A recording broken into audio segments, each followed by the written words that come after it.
Today I have come with one of my favorite paneer recipes. It is really very quick to make, but it is super delicious. Namaskar and welcome to Curries with Bumbi. In my blender jar, I added some cashew nuts, 2 tablespoons of white poppy seeds.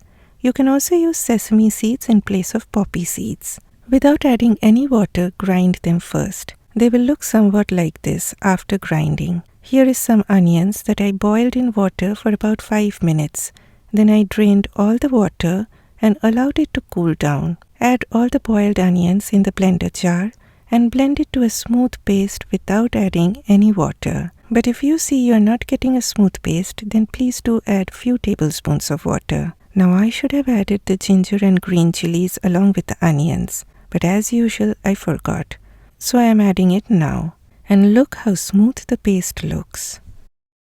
Next, heat a pan with 3 tablespoons of oil over medium heat. Once the oil gets hot, I added 1/4 teaspoon of salt. This prevents the paneer from sticking to the pan or spluttering.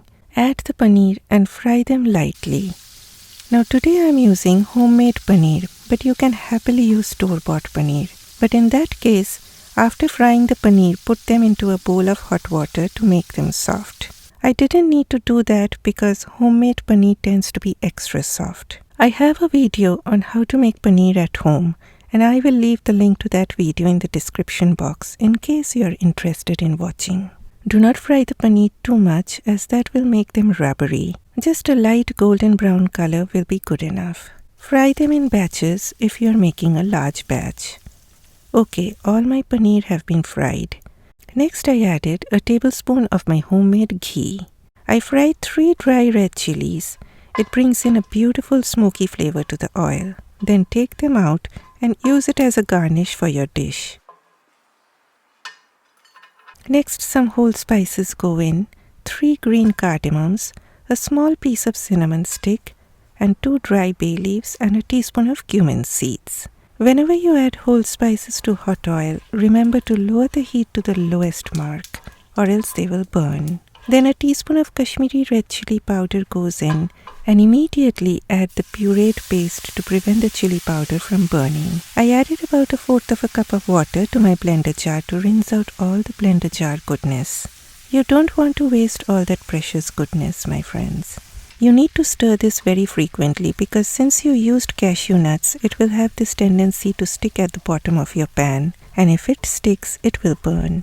And we are not making a paneer curry today in a burnt nut gravy. Okay, my friends, when everything looks a bit dried up like this, add a cup of milk mixed with 1/2 cup of hot water. Next, I crushed a few strands of saffron, which is totally optional. But if you have saffron in your pantry, please do add it. But please don't step back from making this recipe just because of saffron. It is totally optional. Then goes a teaspoon of salt and 1/4 teaspoon of black pepper powder. I added 1/2 teaspoon of garam masala powder and 1/8 teaspoon of ground mace. If you do not have mace, you can also use ground nutmeg. And if you are not using saffron, use about 1/4 teaspoon of ground mace or nutmeg. Then add just 1/4 teaspoon of kasoori methi, that is dried fenugreek leaves. Do not add more than this because it may overpower the subtle flavors of saffron and mace. Finally, the fried paneer enters the pool of aromatic goodness. I like adding a teaspoon of sugar to balance the flavors, but again, sugar is optional. I also added 1/4 teaspoon of chilli powder as things were looking too white. Next, cover on low heat for 8 minutes.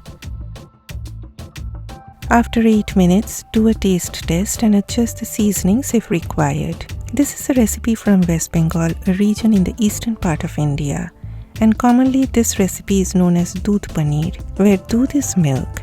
And here you go, your doodh paneer is all done. The gravy is rich and creamy, and those subtle flavors and aroma coming from saffron and mace makes this dish very unique and different from other paneer recipes. As you saw, it required minimum effort to put together, but my friend, people will just love having this. Remember to add those dry red chillies as a garnish, and do remove the bay leaves, green cardamoms and cinnamon stick before plating up. please give me a thumbs up if you liked this video and do leave a comment for me. Bye bye.